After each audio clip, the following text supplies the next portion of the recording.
नोएडा में श्रमिक लगातार सड़कों पर उतरे हुए हैं और आंदोलन कर रहे हैं। जिस तरीके से श्रमिक, आपको बता दें कि पिछले 5-6 दिन से अपनी मांगों को लेकर के प्रदर्शन कर रहे हैं, वहीं नोएडा अथॉरिटी, प्रशासन और पुलिस के अधिकारियों ने जिस तरीके से मंत्रणा की, जिस तरीके से बैठक की, उन्होंने इस बात को कहा कि जो भी उनकी समस्याएं हैं उनका समाधान किया जाएगा। लेकिन जिस तरीके से श्रमिक आज सुबह से ही सेक्टर 82 की बात करें, सेक्टर 62 की बात करें, या तमाम जो लेबर एरियाज़ हैं वहाँ पर, जहाँ पर फैक्ट्री के मजदूर मौजूद रहते हैं, वहाँ पर जहाँ फैक्ट्री एरियाज़ हैं वहाँ पर मजदूर बड़ी तादाद में इकट्ठा हुए। कई गाड़ियों को, आपको बता दें कि पथराव किया गया, गाड़ियों को आग के हवाले किया गया, सड़कों पर उतरकर जमकर प्रदर्शन किया गया। सबसे बड़ी बात यहाँ पर यह है कि पुलिस की मौजूदगी में भारी संख्या में पुलिस बल की तैनाती की गई थी। उसके बाद भी वहाँ पर प्रदर्शन होता रहा। बड़ी संख्या में जो श्रमिक हैं, जो मजदूर हैं, वो ये कह रहे हैं कि सरकार ने जिस तरीके से नए नियम लागू किए गए हैं, 1 अप्रैल से उनको भी बढ़ी हुई सैलरी का लाभ मिलना चाहिए। साथ ही साथ जो वीकली ऑफ हैं या फिर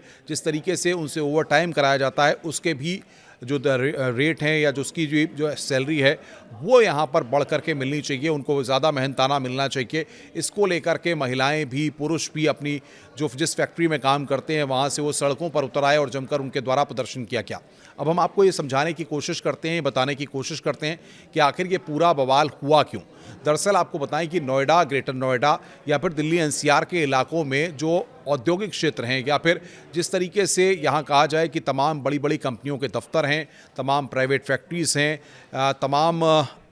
अपैरल की कंपनीज़ हैं जहाँ पर कपड़ा तैयार किया जाता है, कपड़े से जुड़े हुए उद्योग किए जाते हैं, तो वहाँ पर बड़ी संख्या में महिलाएं और पुरुष काम करते हैं। जब वहाँ पर किसी तरीके से उन लोगों को इस बात की जानकारी हुई कि सरकार की तरफ से नए कानून को लागू किया गया है, उसके बाद से यहाँ पर विरोध प्रदर्शन शुरू हो गया। लोग सड़कों पर उतर आए और उन्होंने वहाँ पर उतरकर जमकर प्रदर्शन किया। जिस तरीके से प्रदर्शन किया गया उसमें आपको बता दें कि बड़ी संख्या में युवा, महिलाएं सब शामिल हो गए। उनका साफ तौर पर कहना है कि उनको इस महीने से बढ़ी हुई सैलरी दी जाए, साथ ही साथ जो अलाउंसेस हैं या सरकार ने जिस तरीके के मानक तय किए गए हैं उनका लाभ भी उनको यहाँ पर मिलना चाहिए। लेकिन प्राइवेट कंपनीज़ की तरफ से या उनके मालिकों की तरफ से इसको लेकर कोई भी बयान सामने नहीं आया, जबकि जो बॉडीज़ हैं जो इसके लिए काम करती हैं, या फिर ये कहा जाए कि एंटरप्रेन्योर एसोसिएशन की बात की जाए या तमाम जो व्यापारिक संगठन हैं, उनकी तरफ से प्रशासन को इस बात के लिए आश्वस्त किया गया था कि बाकायदा जो श्रमिक हैं उनका रिकॉर्ड बना करके उनको जो मेहनताना दिया जाता है,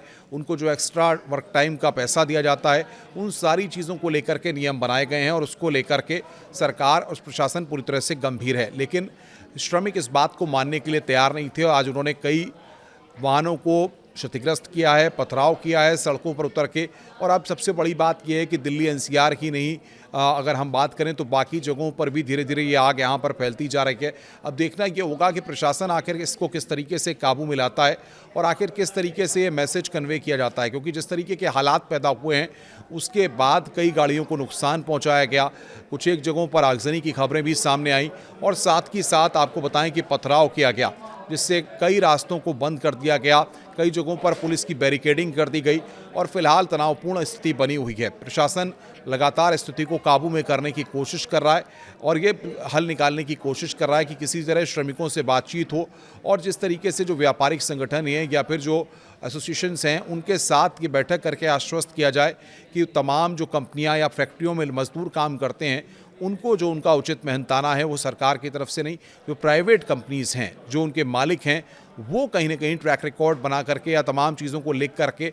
उनका वो मेहनताना उनको दें, जिससे कि इस तरीके का आक्रोश एक बार फिर न पनपे। लेकिन क्योंकि जिस तरीके से हम देख रहे हैं कि सड़कों पर बड़ी संख्या में महिलाएं, पुरुष और तमाम लोग पहुंचे हुए हैं, तो ऐसे में उनका प्रदर्शन लगातार जारी है और ये विरोध के स्वर लगातार बढ़ते जा रहे हैं।